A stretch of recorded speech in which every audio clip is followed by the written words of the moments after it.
Assalamu alaikum wa rahmatullah. Ladies and gentlemen, dear students, colleagues, friends, our followers on the social media, I'd like to welcome you all. It's both my pleasure and honor to inaugurate the third conference organized by the Arab Center for Research and Policy Studies. Our conference today is we will have more than 30 professors, lecturers, experts, practitioners taking part in, and we will discuss the reason why these civil wars have perpetuated so long, and we will also discuss other aspects which may not have been the center of attention, like, for example, the impact of foreign fighters and the change in the nature of the civil wars from the fighting tactics and military tactics and the role of the regional powers and the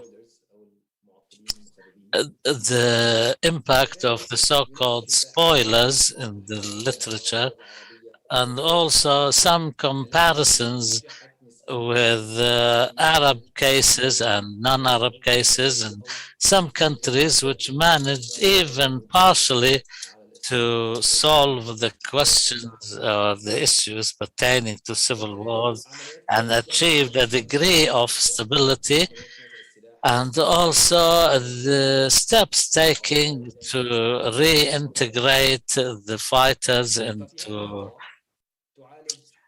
the regular armies, also take care of issues pertaining to collection of arms and others. We will discuss around 20 or more cases of civil war, and we will try to respond to a number of questions, like, for example, are Arab civil wars, are different than the models known elsewhere? And this is so far as the root causes are concerned, or the severity, or the impact on the international level, or the time that they take, and whether or not there are any exceptions. And alongside these questions and others, which will be focusing on in the opening session and in the first panel, we will be talk about Sudan and Darfur, and also the strategic and also the war in the far insurgency. And the second and third panels will be discussing Syria, Yemen, Iraq, and other issues like Afghanistan. Another question which we'll be discussing, and this will be dealt with in the third panel specifically, and we will deal with Lebanon and Iraq, where we discuss the roles of regional powers, spoilers and guarantors or resolvers, and what repercussions will be at different levels. These questions and others will be the focus in the fourth and fifth panels when we discuss some non-Arab civil wars like Afghanistan And we'll also discuss how will these civil wars impact other aspects like the environment, refugees, questions to do with the refugees. This will be in panel 6. And what are the probabilities of ending the civil wars and creating some sort of stability, and whether or not there are any lessons we can learn from Arab civil wars and non-Arab civil wars. This will be discussed in the first panel and the 7th panel. This conference will be an expansion on previous conferences. In the first conference, we discussed the transformation from armed struggle to peacemaking and governance. We discussed a sample of 26 cases when armed groups transformed themselves into political parties, and some after military defeat, and others when they achieved some degree of victory, and how did that impact them. And the good example on that will be the Taliban now. And the radicalization of armed groups is one book which we'll be alluding to, which will be also published in Arabic by the Arab Center later this year. And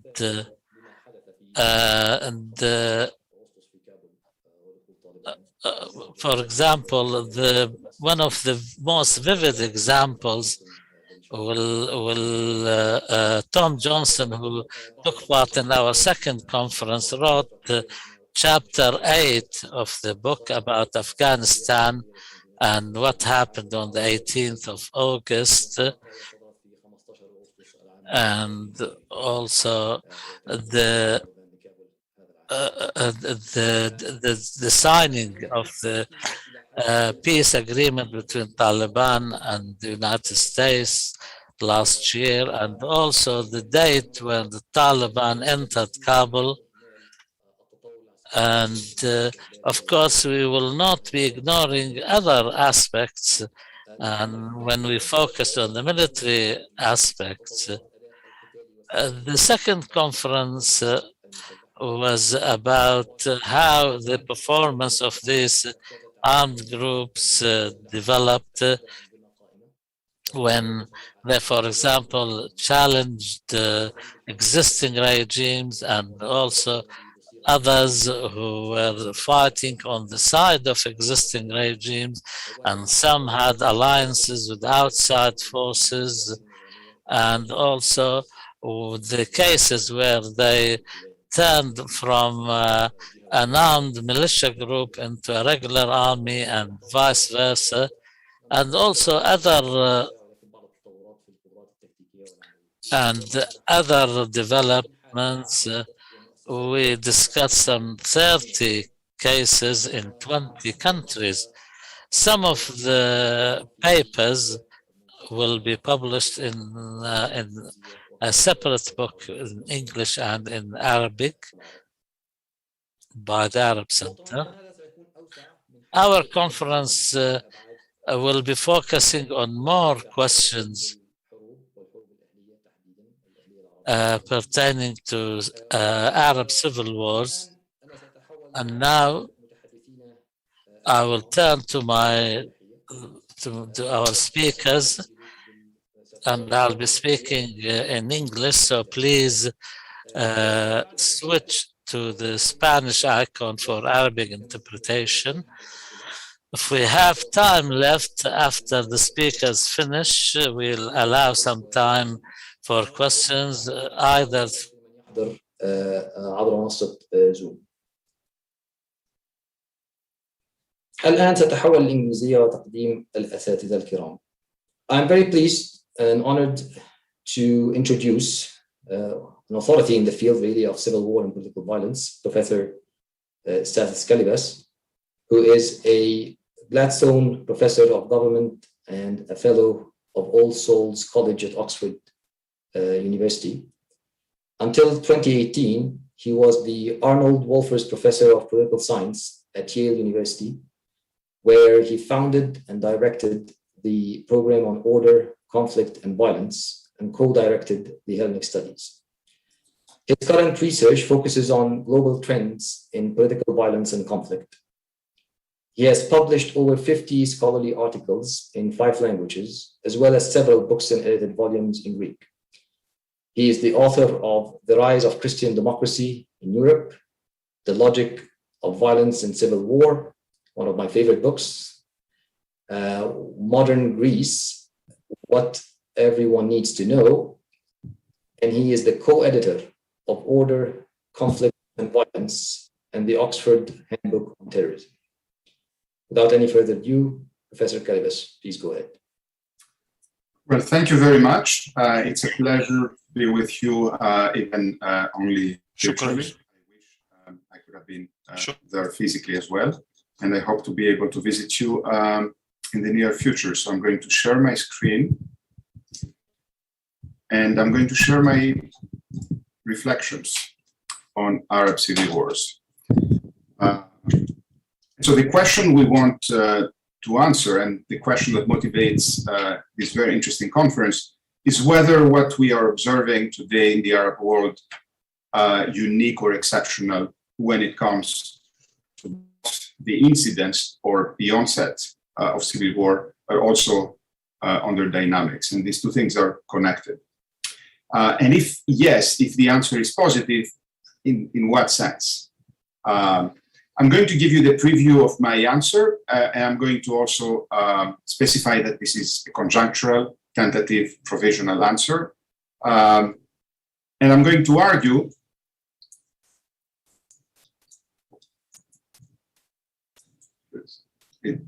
some issue. Yes, I'm going to argue that there is indeed something that is specific or particular to the civil wars that take place in the Arab world.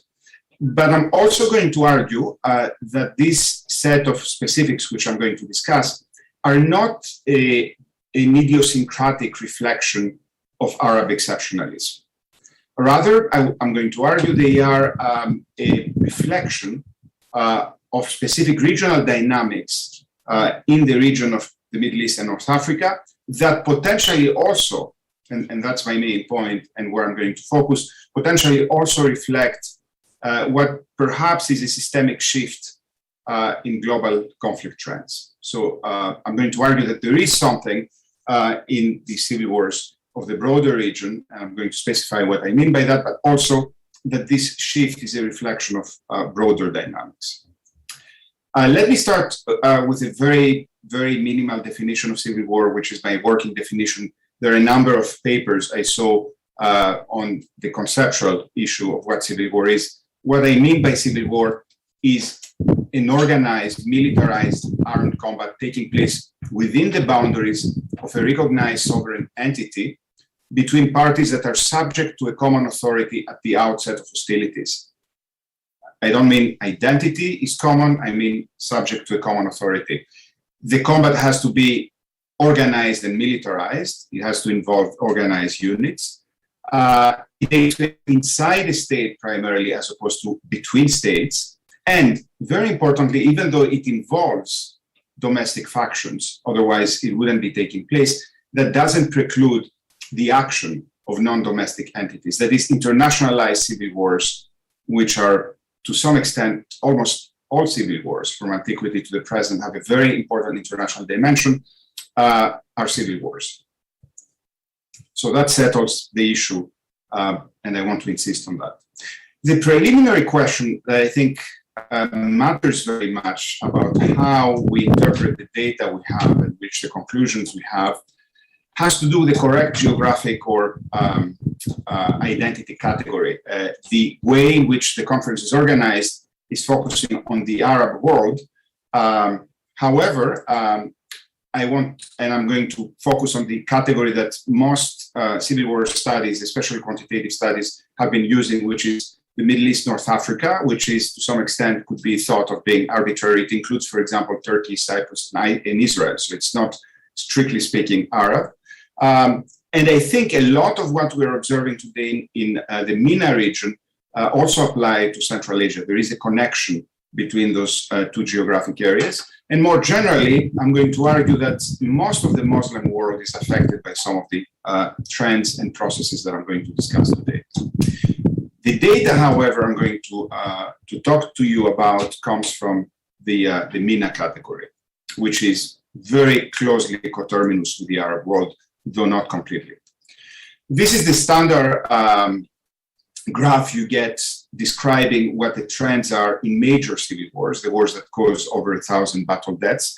And as you can see, the trends are pretty obvious. There is an increasing number of civil wars from the end of the Second World War up to the end of the Cold War. There is a radical decrease. And I'm going to also note here that most observers didn't expect it.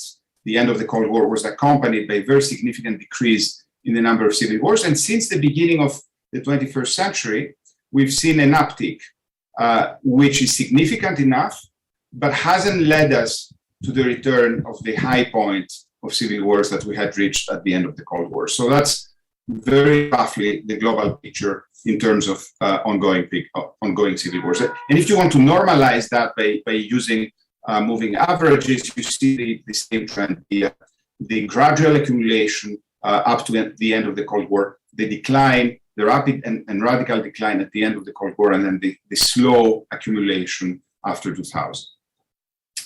What is also extremely interesting, and I'm using two graphs from a paper by Jim Fearon, is that if you look at the area that has given a lot of civil wars in the post-Cold War period, which is Sub-Saharan Africa, you see the decline and the uptick. If you look at the MENA region, you see a completely different picture. You see a small decline, which actually is more spread into the period before the end of the Cold War, and then you see a rapid increase. So there is something going on in the Middle East that seems to be specific in terms of trends. And another chart from the same paper shows that when you look at civil wars in which there is a significant presence of Islamist rebels, then you see that the proportion and the number has increased very significantly, so that a significant part of the increase in the uptick of civil wars is associated with the action of these kinds of rebels. So if we were to summarize these very simple descriptive graphs, we would say that the region seems to be supplying more civil wars into the global system than it used to beforehand. So there is a change between the periods. That seems very much to be associated with the post-2001 uptick in civil wars. It seems to primarily be associated with the region. And this seems to also be associated, even though it's not clear exactly how, we can surmise some explanations. I'm going to talk about that, with what may be described as the Islamist factor. And so the question is how to take those observations and try to think a bit more deeply about the question.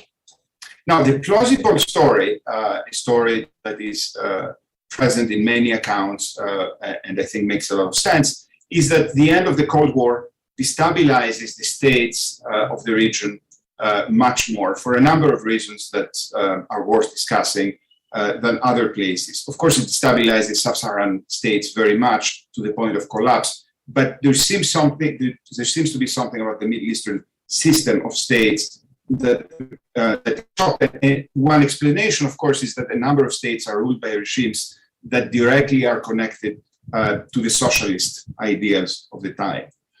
And then, of course, we have the impact of the US interventions in Afghanistan and Iraq, which also further destabilizes the state system in the region. That produces, through a complicated set of patterns and processes, implications by Russia, but also regional powers. which further decrease stability in the area. And various combinations of those factors can account plausibly for the rise of civil wars in the region. So that's a very plausible story. But I want to move us a little bit to a more global direction. And let's begin, in order to do that, with some stylized facts from standard data analysis on civil wars by looking at the onset of civil wars, how civil wars begin. What is very interesting is that the standard models we have that explain the onset of civil wars globally in the post-1945 period tend to fit the MENA region very poorly. So the MENA region seems to be an outlier when it comes to the standard models of civil war. We have a differentiation here. And the most striking, I think, differentiation is when it comes to GDP per capita. Low GDP per capita tends to be the most robust predictor of civil war onsets globally in the post-1945 period. That is, extremely poor countries are very vulnerable to civil wars. Doesn't mean that poor countries are going to get civil wars. It's still a rare incident, but comparatively speaking, extremely poor countries, the bottom billion, to use the term that Paul Collier popularized, tend to be the states that suffer from civil wars. Here, MENA is an exception, because the states in the region that have been suffering from civil wars, on average, there are exceptions. We can look at Yemen, for example, but on average tend to be much wealthier than the states that have suffered from civil war across the globe.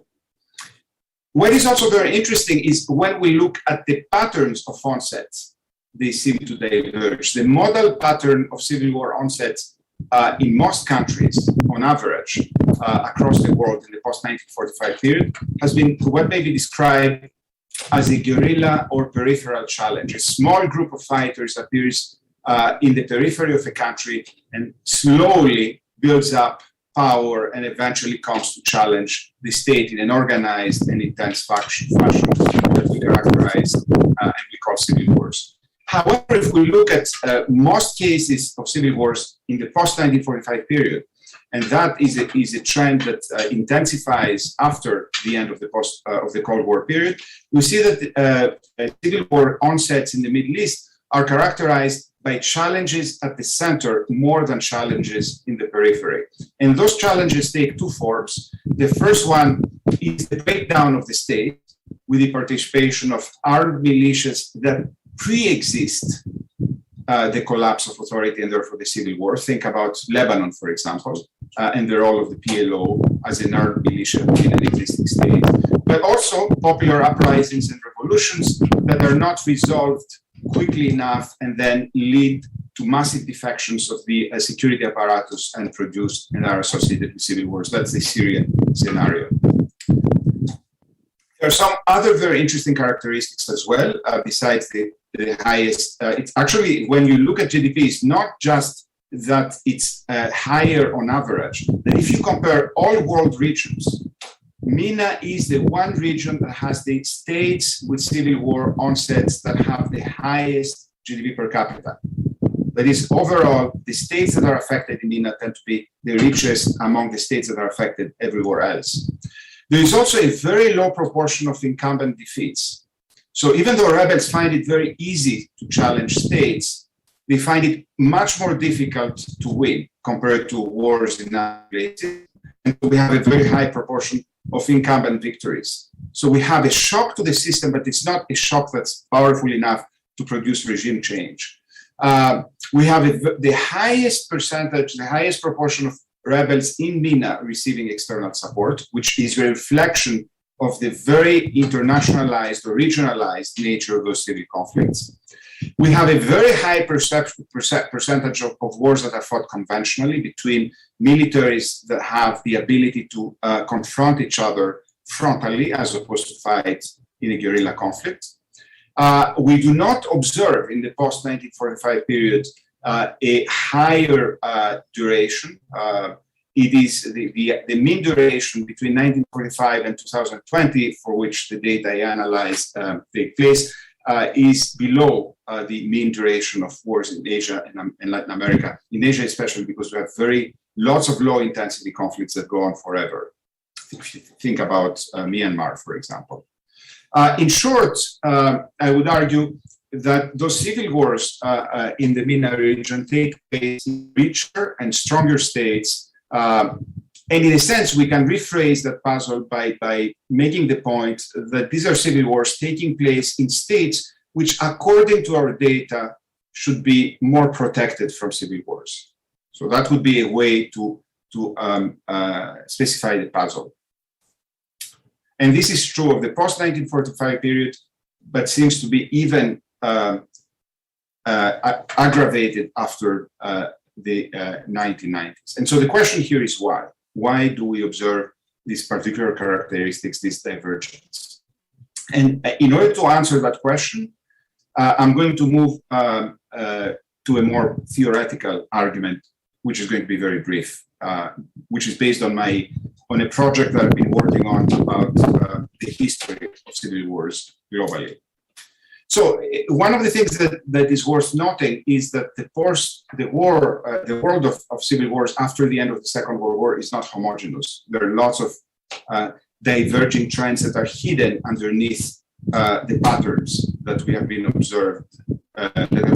observing statistically. And one can distinguish three distinct periods in terms of dynamics. The first is the period of the Cold War, which roughly lasts until 1990. The second one is what may be described as the liberal international order, and it's a short period of about 20 years.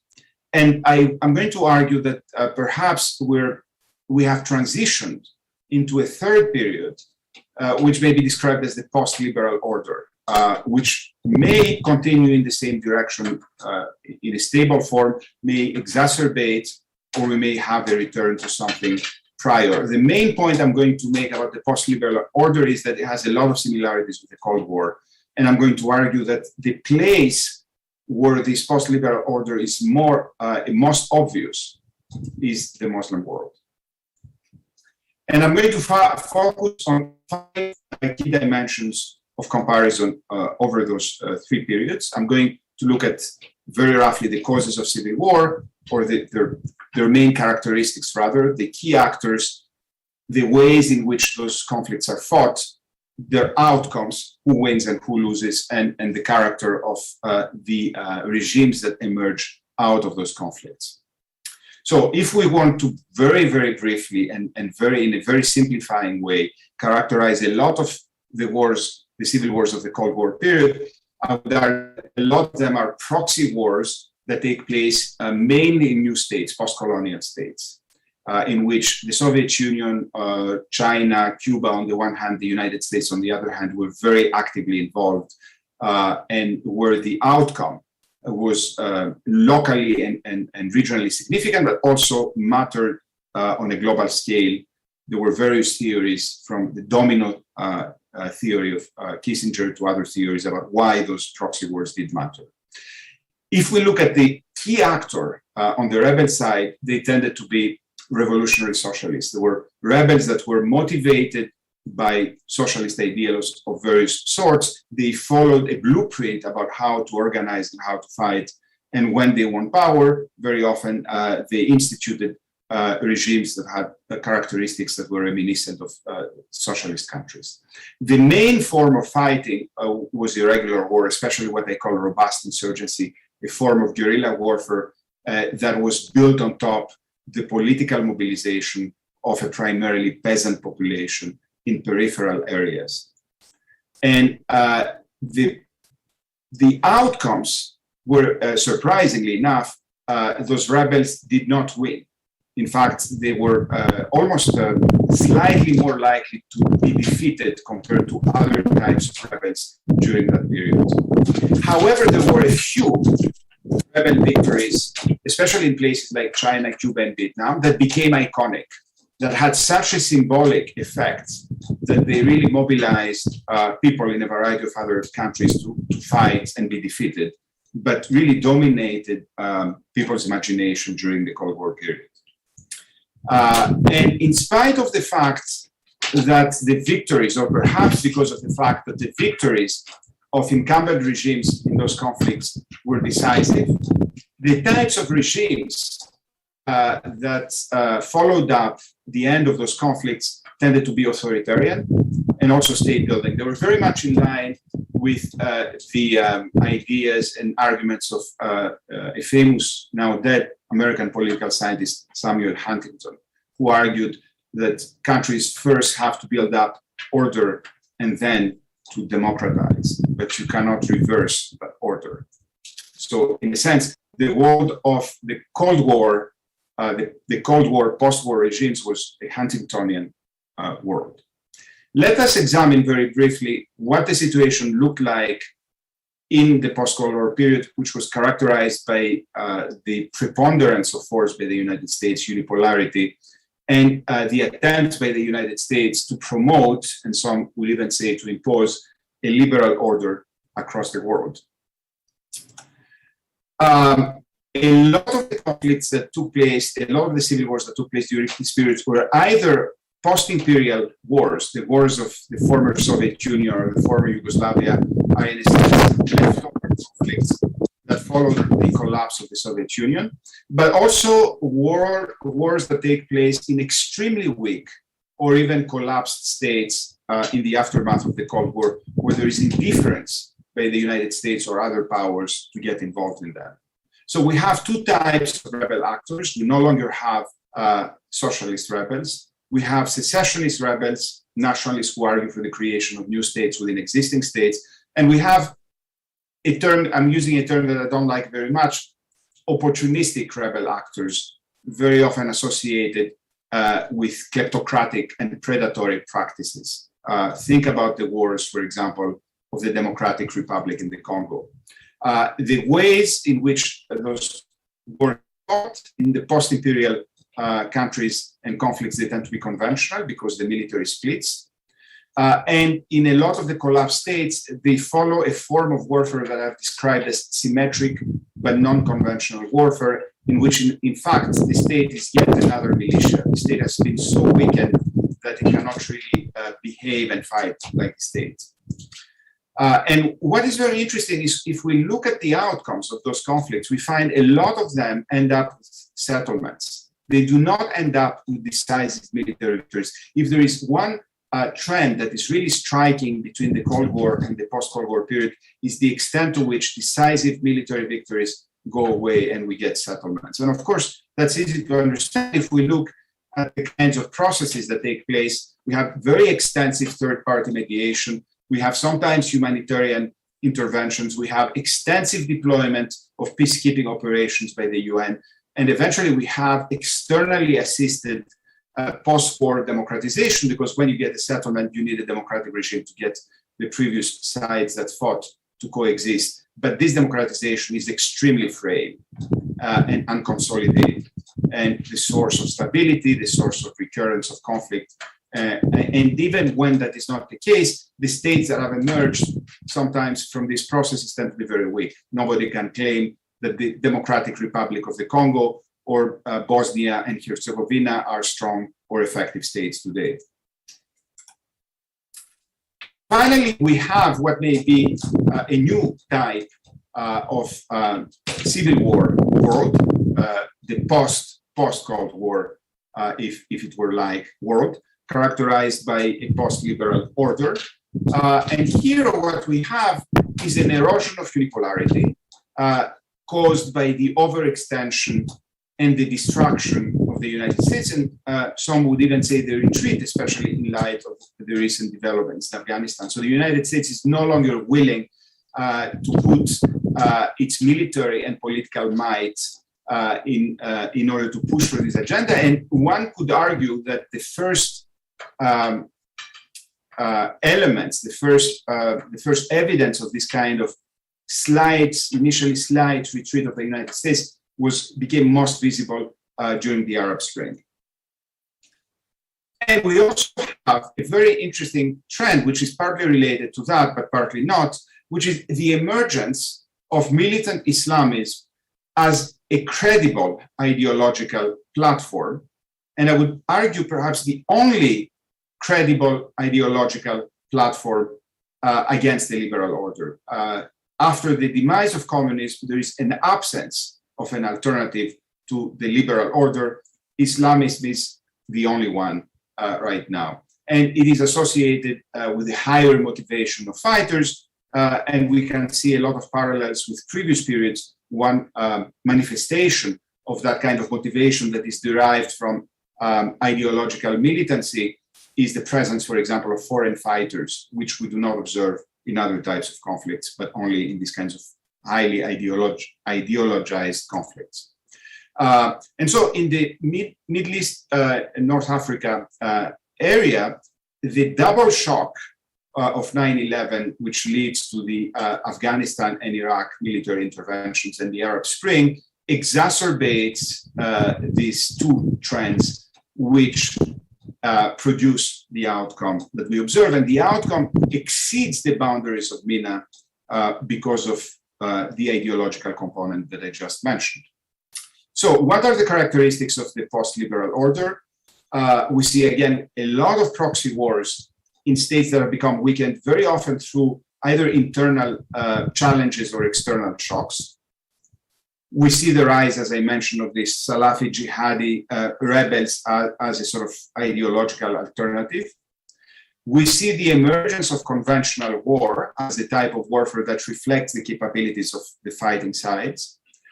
We see primarily a uniform landscape of rebel defeats, and it's very interesting here to ask ourselves whether Afghanistan is going to be a game changer or whether it's going to act as the kind of symbolic insurgent victory, very much like in the lines of Cuba or Vietnam in the Cold War era. And what is also very interesting, we see a return to decisive military victories, incumbent victories primarily, and authoritarian governance as a post-Civil War situation. We see no settlements, we see no peacekeeping operations, we see no post-war democratization. That is, the characteristics, the liberal resolutions of civil wars during the post-Cold War period seem to vanish. And we have very good evidence about that. I'm going to just cite two pieces, a piece by Howard and Stark, where they find that since 2001, the proportion of decisive victories, mostly incumbent, goes up, especially for civil wars that include rebels that are coded as terrorists. And usually rebels that are coded as terrorists tend to be Islamists. And that wars also end with less frequency because we don't have this settlement. And it takes more time for decisive military victories to take place. And we also see that 95% of conflicts in the MENA region do not display peacekeeping operations. So the whole machinery, if you wish, of the liberal order is absent from those conflicts. And what is I find very interesting is that international organizations, there's always a power of inertia. So international organizations very often appear to be still living in the world of the liberal order, even though that world no longer seems to be around. And if you read, for example, the 2018 reports, the joint report by the World Bank and the UN, Pathways for Peace, Inclusive Approaches to Preventing Violent Conflict, it really doesn't apply to those conflicts and to this period that I'm describing. And I'm going to conclude with some thoughts about what may be the implications for the future of those trends that I've just outlined for you. As I argued, what we observe in the Arab world is something that exceeds the boundaries of the Arab world and the characteristics of the region. There is a global dimension to it. However, that global dimension is not fully global. It's global applying to the Muslim world. And I think the reason that is the case is because of the ideological factor, which is very often a factor that's missing for most quantitative studies in civil war studies. Because, and one of the reasons why we don't take ideology seriously is to the extent that people look at those rebels as specific, they focus very much on the religious element, less on the revolutionary element. And I've made the case in a number of papers why we should think of those rebels as revolutionaries as opposed to just religious. But what is very interesting is that even in areas that have small or less militant Muslim populations, places like Nigeria or even Mozambique, the presence of an ideological platform that's Islamist is enough to allow various groups that have whatever agendas they have to latch on this ideology and give their activity a different dimension, put them on a different plane, become more threatening towards the state. Of course, we have not seen a translation of that threat into rebel victories. And one of the things that demarcates Islamist rebels from other types of the socialist rebels of the Cold War era is, for example, the fact that they do not have a powerful external state patron, which weakens them considerably. So in a sense, what I'm arguing is that we have a global trend, but this global trend is confined in the Muslim world, and its long-term implications are hard to see. And I'm going to stop here and to offer these final remarks as food for thought for the rest of the conference. So thank you very much for the opportunity. Thank you so much, Professor Kalyvas. A pleasure as always, a very rich keynote speech. And now it will engender quite a few discussions and questions, because I have a few already, and I see from the social media and from our colleagues here that people start raising their hands. But now I will switch to Arabic and introduce Dr. Tamim al-Barghouti. Now I'll speak in English. Dr. Tamim al-Barghouti doesn't need any introductions. For those of you who do not know him, Dr. Tamim is a researcher in political science. He is a diplomat. He is a poet. He got his PhD in 2004 from Boston University. He taught at the Berlin Free University and American University Cairo and Georgetown. And he was also senior researcher at the Berlin University. And of course, some of his, when he worked for the UN, it coincided with the Sudan Civil War. He was a special assistant to the Secretary General for the Ashour group, and he is the main author of a report for the Western Asia, Ashour, entitled The Absence of Justice in the Arab World, the 2030 Vision.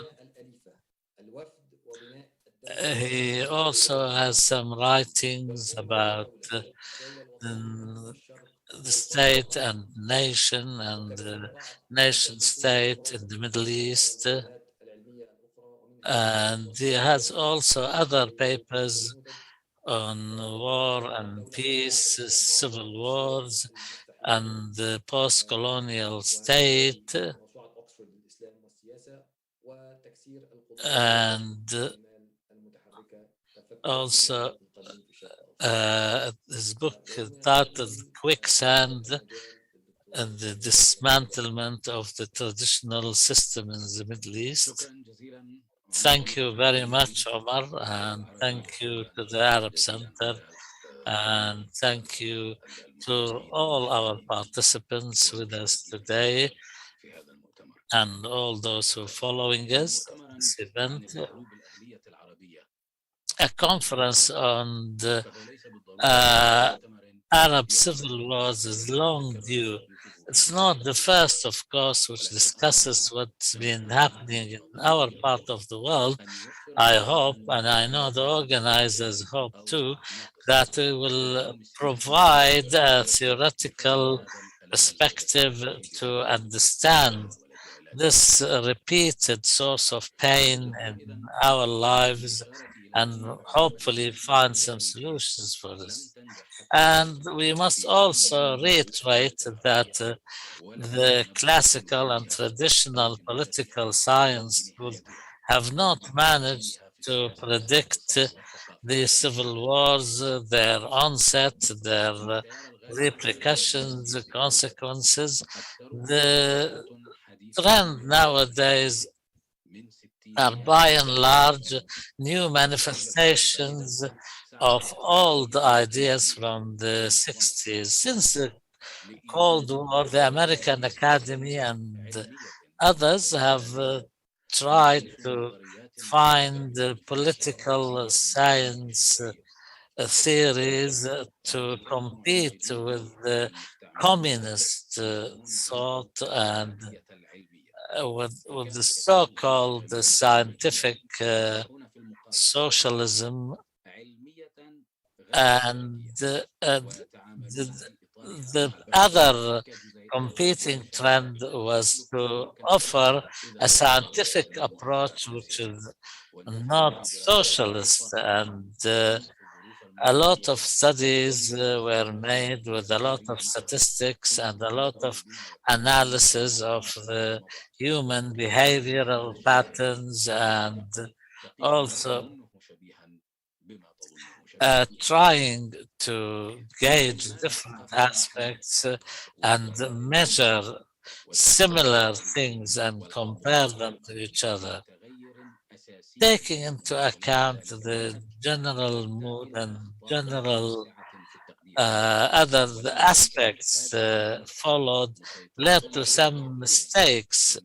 And because this school of thought was dominant in most of Western countries throughout the 20th century and the beginnings of this century, this led to some catastrophic policies. There was a lot of conferences and seminars held behind closed doors at the ministries of foreign affairs buildings, and others caused a lot of tragedy on the ground. And more often than not, the scientific approach can be based on the prevailing philosophy in the victorious country, but this at the same time does not mean that the interests by these forces are necessarily separate from the ruling elite. And this leads to the well-known facts about the colonial powers. We know from Edward Said that invasion requires the invader to paint or depict a picture of those they invade and to portray them as students or masters, and also as beasts which should be tamed and taught to be similar and created in his own image. To achieve this, you may need guns, books, missionaries, occupation armies, universities, because try to devoid cultures from their civilizations and traditions provides the invader some sort of credibility to present himself as someone who is trying to carry the burden of the white man from Kipling to Jared Kushner. The invader does not see his invasion. He needs not to see it. He tries to invent or depict a picture of those he invades, not in their reality, but the way he depicts them, because if he can see them in their reality, he will see the crime they are committing. So therefore, this kind of blindness is created by colonialism, and this is exactly what a lot of curricula do when they really strip human beings of all their qualities and portray them in a way which suits the image created by the colonial powers. And many of the rightists, conservatives, who really, people like Samuel Huntington, who was the coordinator of national security, and he also collaborated with the South African regime. Bernard Lewis also worked with Dick Cheney. Donald Rumsfeld used to base his actions on papers he looked at as authentic. Madeleine Albright, Condoleezza Rice. Before that, they're both university professors, and they also relied on papers which predicted the demise of the PLO after 1982, and there are other papers predicted that a civil war in Syria will end soon with an acceptable cost, and many also said similar things about the civil war in Syria ending in weeks. And one can provide a number of papers which are closer to prescriptions written by dentists on brain surgery. And by that I mean some papers which appeared 20 years ago, which in the end caused disaster not only for our people in our region, but to the American strategic interests too. For this reason, I think this conference provides a good opportunity to provide frameworks which will be more suitable to understand civil war in the Arab world and how to deal with them and hopefully avoid them altogether. So what makes us call a civil war, which happens in this part of the world? Who are the civilians whom, if war breaks out between them, it's called civil war, and if it's war with others, called differently? Does this have anything to do with the colonial era and the Cold War era? And previous, a former American president said most regimes would disappear if the United States does not protect them. So if this is the basis that these civil wars, for example, are taken as a model comparable to other civil wars in the United States or Cambodia, or are there other models?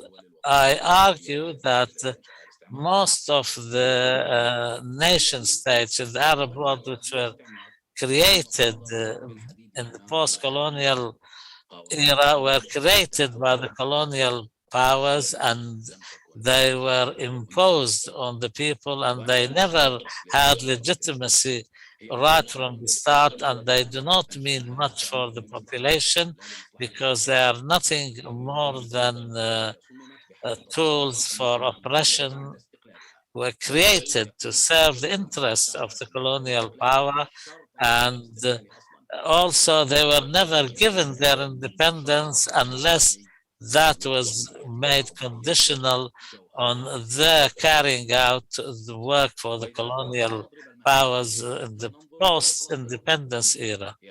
Look at Palestine. Palestine is an Arab country under construction now. But the condition for establishing it is not the security of the Palestinian people, but to secure the security of Israel, and with less costs if done by the Israelis themselves. And this can apply to other countries like Egypt, for example, in the beginning of the 20th century, will look at the conditions on the independence of Egypt, will be surprised to find the conditions that the independence was made conditional upon by protecting the interest of the powers. And then you can take Egypt as a big example or Palestine as a much smaller model. So therefore, I argue what is happening in the Arab world is not civil wars, but one war. And John Hobbes depicts this war as a multi-headed python which comes out of the sea, and it's a war between the population of this region and the colonial powers and the ruling regimes. For this reason, political Islam and pan-Arab nationalism, the two main trends in the Arab world, both of them calls for the dilution of this nation state which was created by the colonial power, either by integrating it with the neighboring countries or deal with it as on the grounds that the national borders are just illusions like the Islamists do. So if we're talking about governments which came to power through democratic elections, or they are Shiite or Sunnis or other types, they all transgress and they all violate red lines, especially when it comes to defense and foreign relations. And also the so-called war in Syria was waged in Iraq and Lebanon and other neighboring countries. And these kind of wars are not restricted to an area which is charted by the national borders, but on a much wider space of land, from the Caspian Sea to other parts. This war is not the only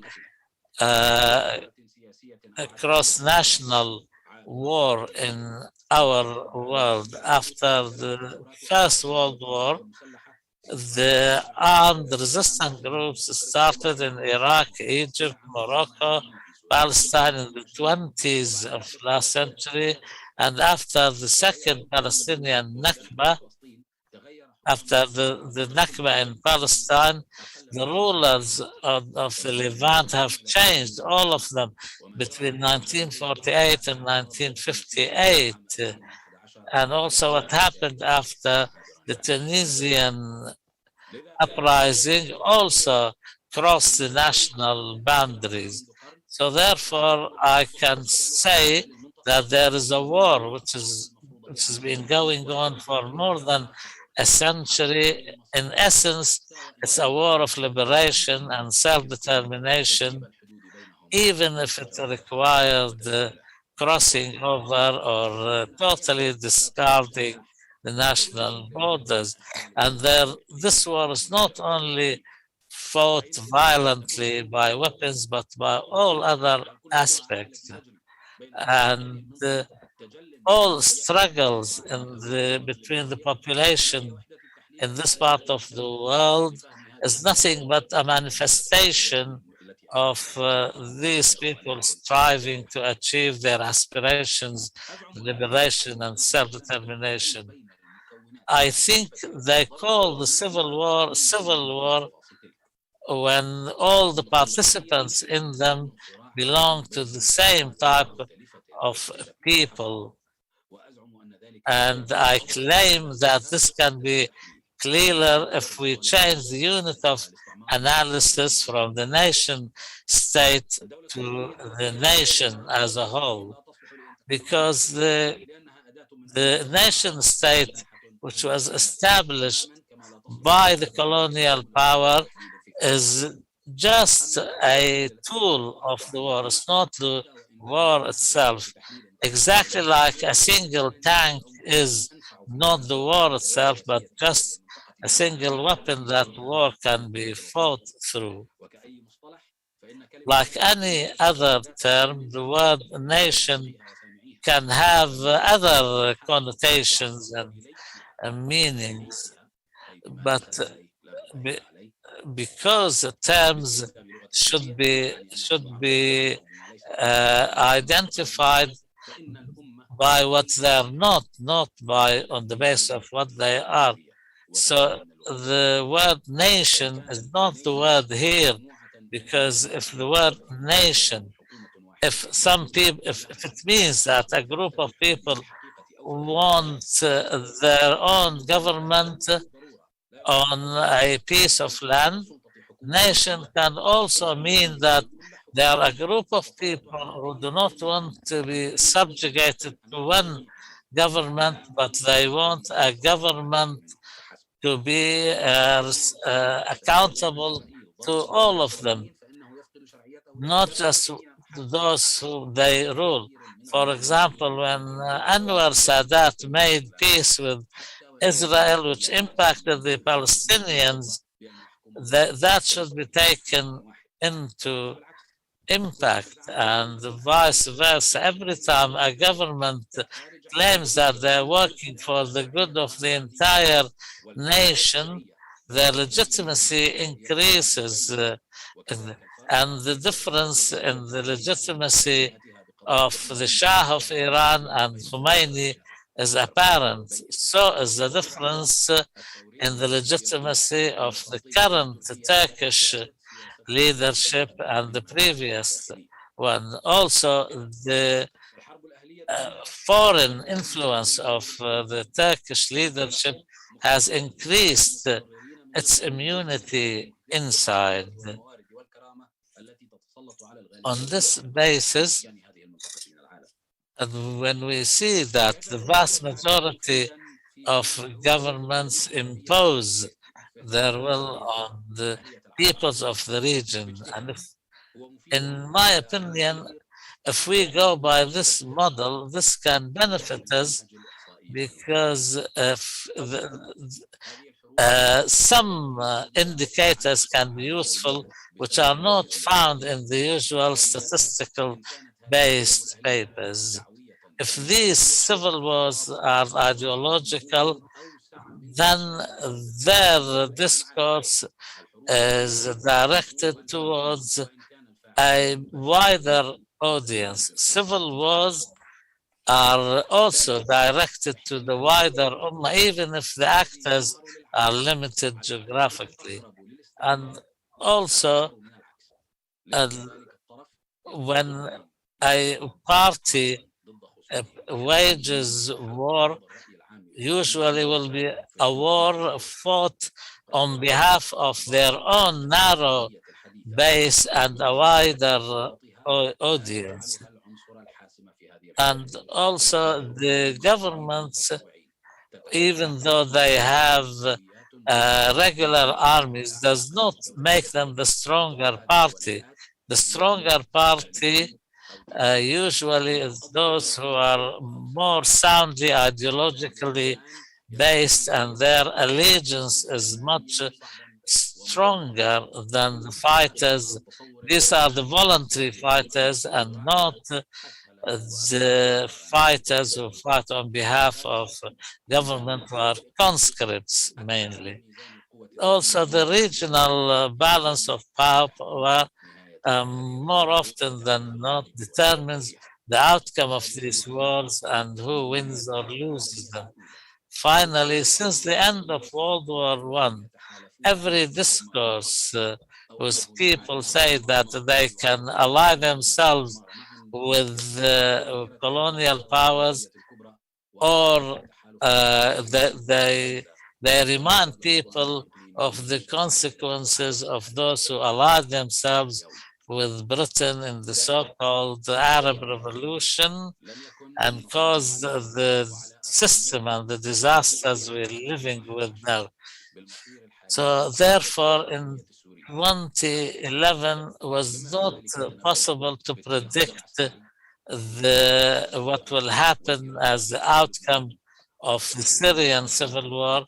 And for this reason, the successive American administrations have given up on the regimes they allied themselves with. And of course, all of this happened with the continuation of violations of human rights and human crimes against humanity. And I refer you to an article I published in the Shuruq magazine in February 2011.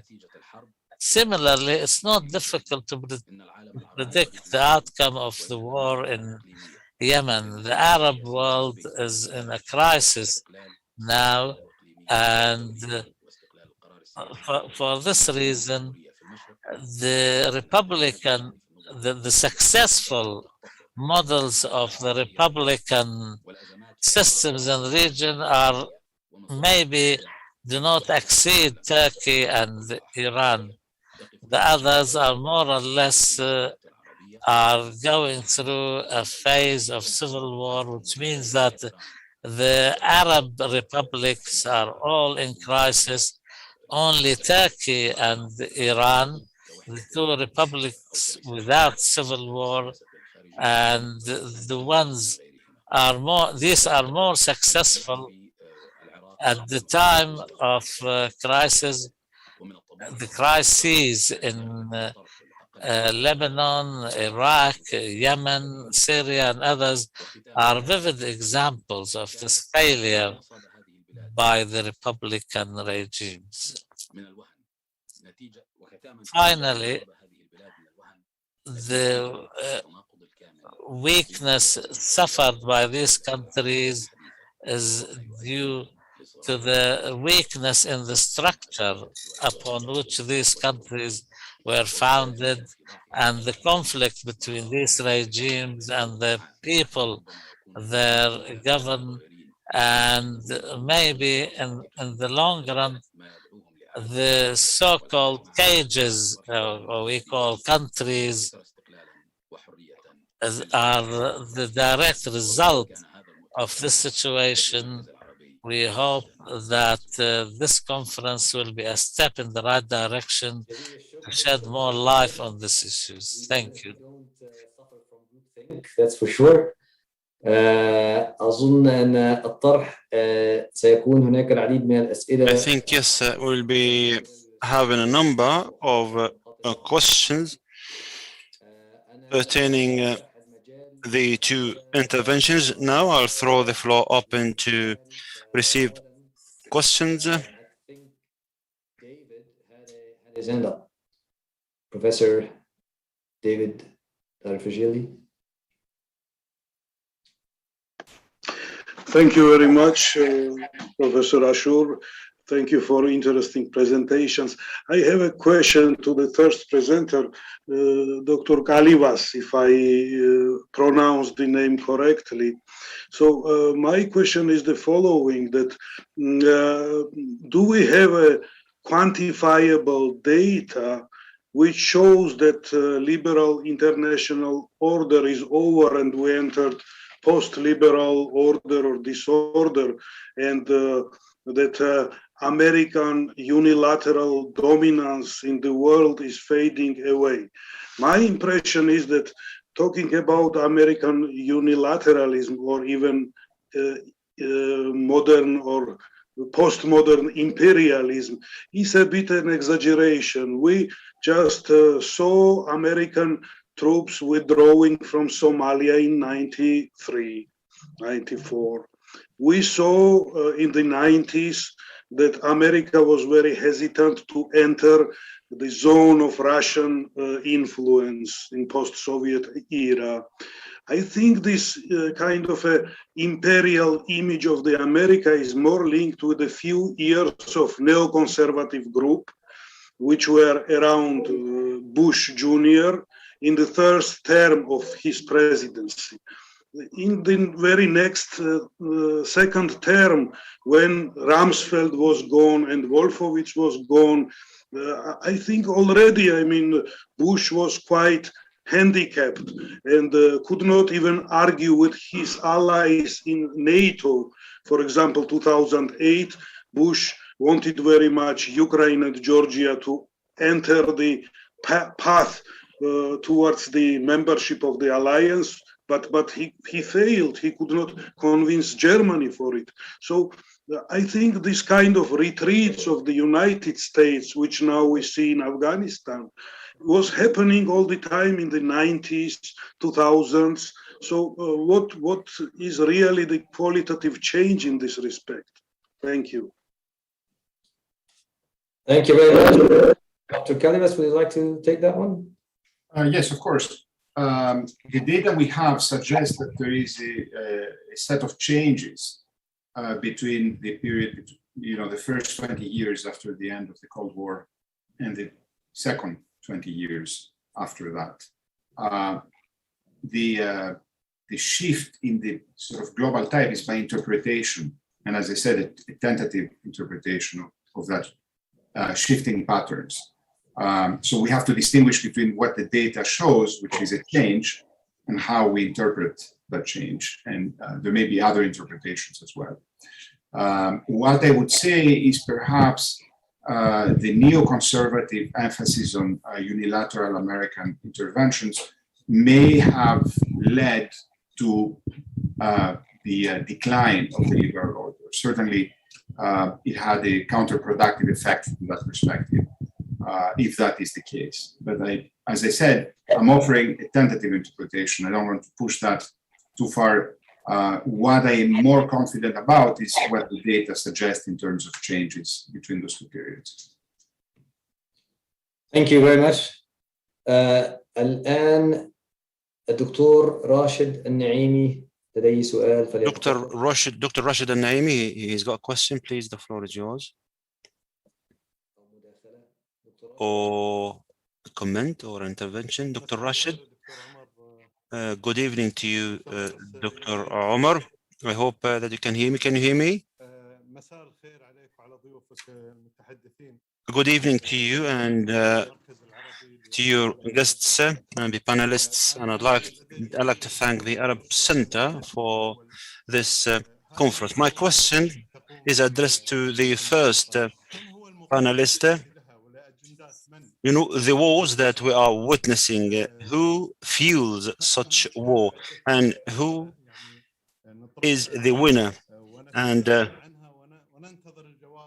what benefit do we get out of these wars? Because there are external agendas that fuel such wars, and some say that these are Islamists related wars and so on and so forth. And this is the first question to the first speaker. The second speaker talked about the issue that stretched over a century, and there are a number of issues that he alluded to, and I commend his intervention, and I'd like to thank him because it was very rich. He presented numerous questions that ought to be posed to the decision makers in order to have responses and answers.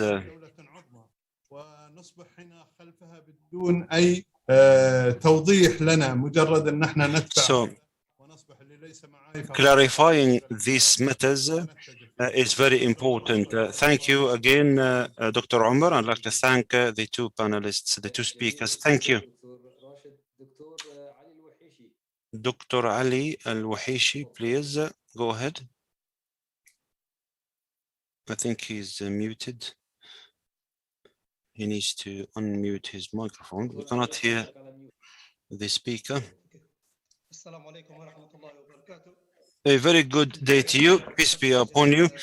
God's blessings and His mercy. I'd like to extend my gratitude to the Arab Center and the organizers the panelists, the speakers, the contributors. I have a question to Dr. Tamim, the second speaker. I thank you for your intervention, but how could the regional powers be more powerful than the international powers in putting solutions for the crises?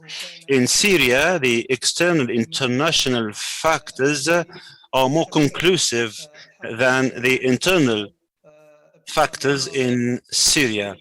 The external powers do have the upper hand in Syria, as we all have witnessed or have been witnessing. Thank you. Thank you, Dr. Ali. Dr. Tamim, you can answer. I'd like to thank the two commentators. Answering the question by Mr. Ali, I'd like to say that the balance of power between the USA and the Russian Federation, if we resort to the statistics and the quantitative yardstick, we would understand that it tilts towards the USA, obviously, and albeit, or rather, if the two powers intervene in a civil war, then the USA will have the upper hand in accordance with this yardstick. But this did not take place in Syria. Again, I'll resort to the analysis unit, the nation. Usually, if we look at Lebanon, the geostrategic hegemony ended in favor of Syria 15 years after the civil war. In Afghanistan, the civil war ended in favor to the faction that have been supported by Pakistan. And again, Taliban has won, has been victorious, and Pakistan supported it, and that's why it was victorious. As far as Syria is concerned, Russia has intervened, Turkey has intervened, and that's why Syria constituted a cake. Everybody has a piece. There is also the position of the Russians. We cannot belittle or undermine the presence of the Russians in Syria. So the idea is the foreign intervention is usually limited, and civil wars end usually in a protracted kind of fashion, or a limitless kind of fashion, rather a temper, rather than a transient. So I think the neighboring countries do have the upper hand, the like of Pakistan in Afghanistan, the like of Syria in Lebanon. America has participated in Lebanon, and foreign countries participated in Syria, but I think their participation is temporary. And I think the regional powers are more powerful in this regard. Yes. Thank you, Dr. Tamim. Dr. Musa Alaya, please. At the outset, I would like, and then Dr. Muntasir. Yes, Dr. Musa, go ahead. Thank you, Dr. Omar. I would like to thank the speakers and our viewers.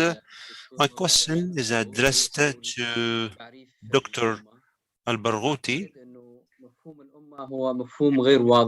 He talked about the concept of the Ummah or the nation, but the definition is a bit vague, and he touched upon this concept, but unsuccessfully. He did not explain the concept of the Ummah or the nation.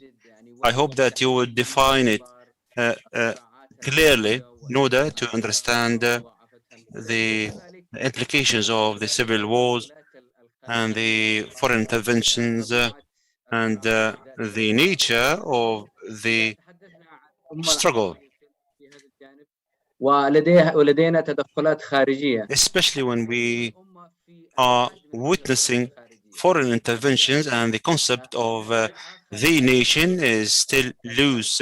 And the second question is addressed to Mr. Kalyvas, Stathis Kalyvas. Mr. Kalyvas talked about the protraction of civil war, the duration of the civil wars. أعتقد إنه I think هذه الفترة قد تكون that the duration that he had put into place is a bit exaggerated. I think the average of the duration is to the tune of 2 to 4 months, 2 months to 4 months. So perhaps he would comment on the duration of the civil wars. Some wars took place over a period of 2 days, the like of the Iraqi invasion of Kuwait. So please, could you comment on the duration of the civil wars? Thank you. Thank you, Dr. Musa. The time is running fast, so I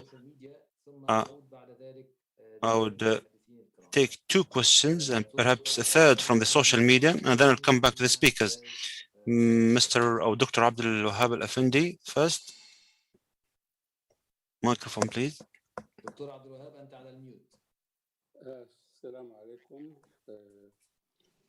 Very good evening to you. I'd like to thank the 2 speakers, Dr. Kalyvas and Dr. Tamimi and Dr. Omar. I'd like to thank you as well. I just wanted to comment on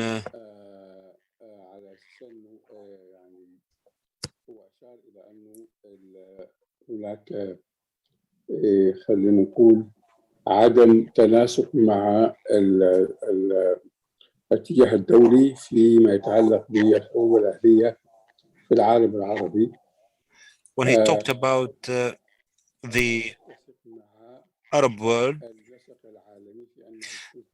and the civil wars in the MENA region being different than the global trend in accordance with the 3 phases that he's talked about, Mr. Kalyvas. I'd like to say that he also alluded to the foreign intervention element as a key factor, and this conforms to what Dr. Tamim has said, but I'd like to express a reservation vis-a-vis Dr. Tamim and the talk about the external factor or the foreign factor. He said that our wars are not internal wars, however, wars by proxy and external wars. And at the same time, he said that the regional factors would have the say, would be conclusive. I think this is unscientific, and this inches closer to the conspiracy theory, especially when we don't have a roadmap to understand the nuances of the foreign interferences. So I think civil wars are always supported by external factors, external powers. Otherwise, they won't be protracted. Arms come from external powers, and this what feeds the civil wars by and large.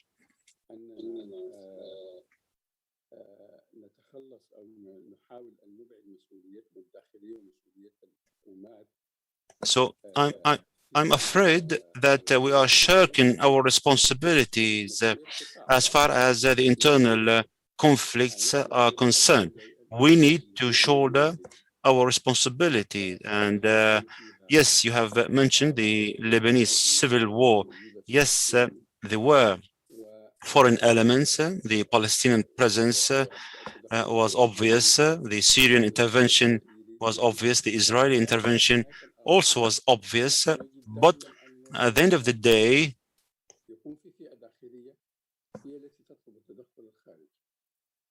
an internal faction would summon or ask for the foreigners to intervene in the internal affairs of a given country.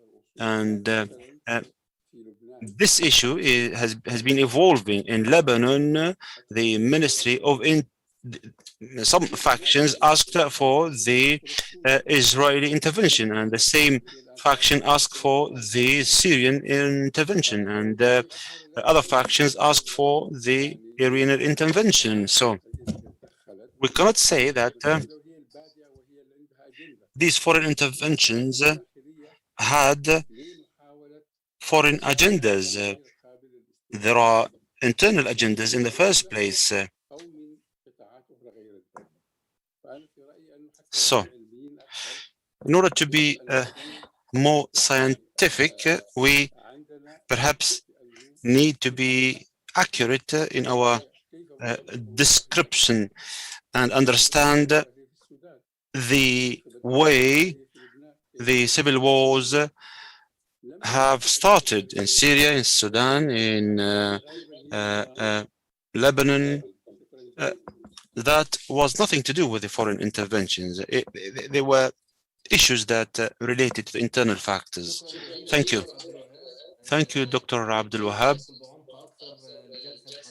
We shall discuss this matter, especially the Sudanese civil war, in the next panel discussion. But lastly, Muntasir, please quickly, could you pose your question, because I need to go back to the speakers. Quick question.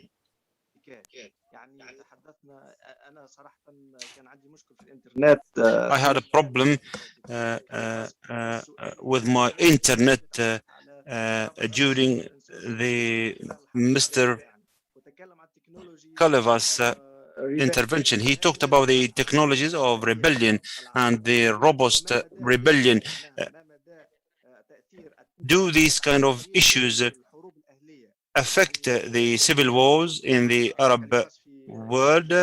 Because Mr. Kalyvas talked about a number of issues in his books, and some of them do not apply to some of the groups in our Islamic world. So I want to ask you about the military tactics on the civil wars in the Arab world. Yes, thank you. Okay, Professor Kalyvas, please, the floor is yours. وأعود دكتور تميم البرغوثي بعد ذلك.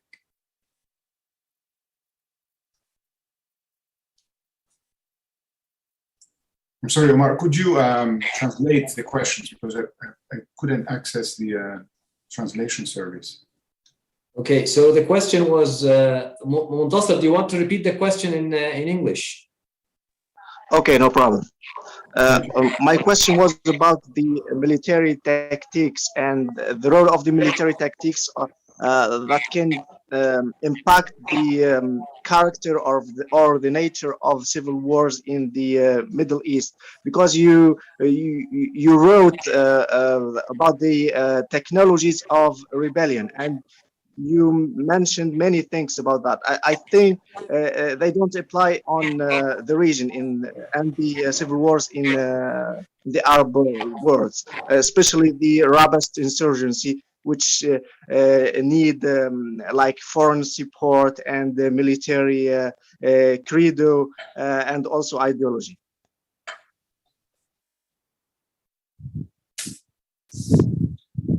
Thank you very much.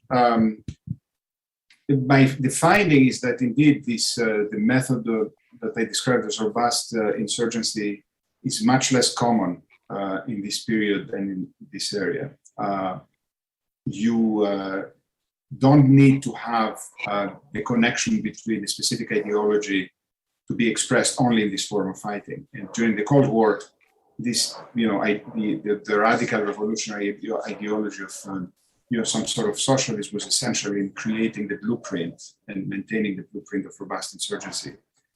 In the contemporary world, we have different ideologies that are not necessarily expressed through the blueprint of robust insurgency, but through conventional war. In fact, Omar has studied the way in which, for example, Islamic State fought in Syria.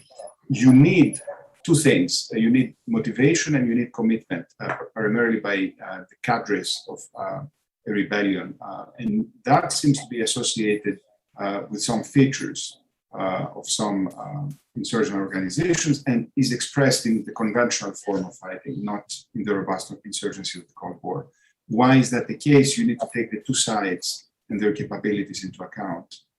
Certainly, in order to be able to fight conventionally, you need a much more weakened state. And you also have different military technologies that allow actors to fight in a more symmetric way. But certainly the fact that this type of fighting is not present today does not mean that ideology does not matter. It matters in a different way. Thank you. Thank you very much. There was a couple of questions. If you want to take them very, very briefly from Dr. Musa Aleh, it's about the stats, and from Dr. Abdul Wahab, if I'm correct, he was talking, I think he's not with us now. He was mainly looking at the regime, the internal local regime inspired civil wars. Like the onset starts from basically the policies of regimes such as the ones that were ruling in Sudan and or in Lebanon or elsewhere. So he was looking more at the domestic dimension. If you would like to comment about anything about that, otherwise I will move on to the team. No, I'm fine. Thank you very much. Okay. جزيل الشكر. طيب دكتور تميم برغوثي فلتتفضل لو هناك أي يعني تميم ما زلت على الميوت. شكرا جزيلا. شكرا عمر. شكرا لمن تكرم علينا بالسؤال. أظن في سؤالين. Thank you. The first question is to do with the definition of the nation. The nation is a number of people who do not want to be governed by one authority, but they think that any partial authority ought to be subordinate to the total authority that the nation belongs to. As far as our region is concerned, we have seen and touched and witnessed the concept of the nation during the Islamic Empire. And indeed, the Islamic Empire relied on the religious text. So any province ought to have been subordinate to the Caliph. The Abbasid Caliph was the commander of the faithful in Andalusia as well, rather than the Iraqi Muslims per se. The Cordoba Emir used to call himself the commander of the faithful as well. So I think the concept of the Ummah, the nation, is entrenched in our concept, in our civilization, and I think this is a key to understand the political conduct and to understand the civil war. In contrast, if we look at the nation state as an analysis unit, then the 1948 war would be described as a civil war. And the Yemeni nowadays war will be described as an international war. And this is very confusing. As far as the identity is concerned, in our part of the world, everybody who is a Muslim but doesn't speak Arabic is part and parcel of this ummah. And on the same vein, everyone who talks Arabic and not a Muslim is part as well of this ummah. So the nation is encompassing both. As far as the second question, I don't know whether the asker is with us or he's left. I think he talked about, yes, he's with us. He talked about being scientific. And I think his intervention is not scientific at all. I did not say that the civil wars are the outcomes of a direct foreign intervention. No, I said that the political organization and the political system created by the colonialists post-World War I has become a failure, or is a failure, and this had led to the civil wars between the beneficiaries from the colonialist project and those who are not. And the gentleman talked about Lebanon. Lebanon, if we look at the tension of the denominations, this wouldn't have taken place unless the borders of Lebanon were the same as were demarcated by France. So if the borders were different, then the denominations in Lebanon would be different, and the numbers of the denominations in Lebanon and confessions will be different as well. So we wouldn't have ended up with a civil war.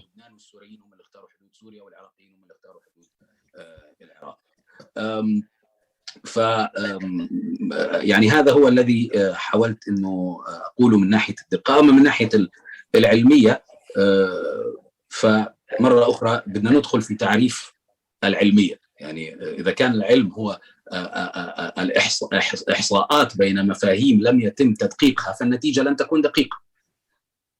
ما الذي تحصيه؟ عرف ما تحصيه. As far as the science is concerned, we need to define the analysis unit, and we need to define the statistics. The unit analysis that relates to the nation state implements certain concepts that are far away from being realistic in our part of the world. As far as the region is concerned, I would like to say yes, the regional power is more powerful than the foreign country's power.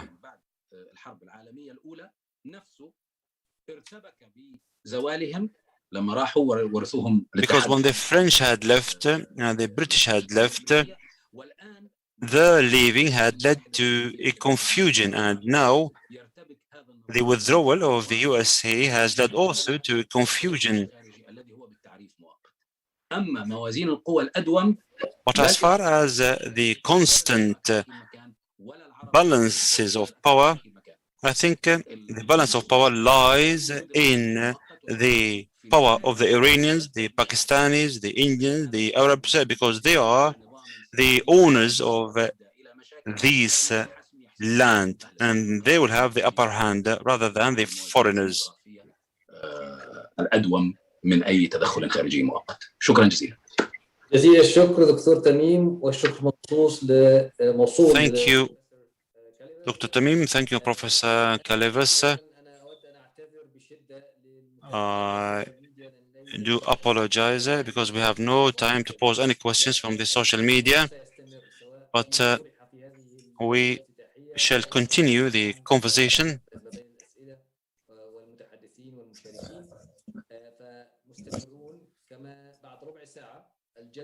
In 15 minutes, we'll be starting the subsequent session. I will be talking about the nuances. We'll be talking about the protraction of the civil Arab wars. Dr. Abdul Wahab Al-Afandi, the head of the Doha Institute, will be participating, as well as Sayyid Ahmed Qojali and Mr. Hamid Ali and Majdi Abu Amir and Hani Awad, as well as Abdullah Ba'boud. نظرية من حالات عربية.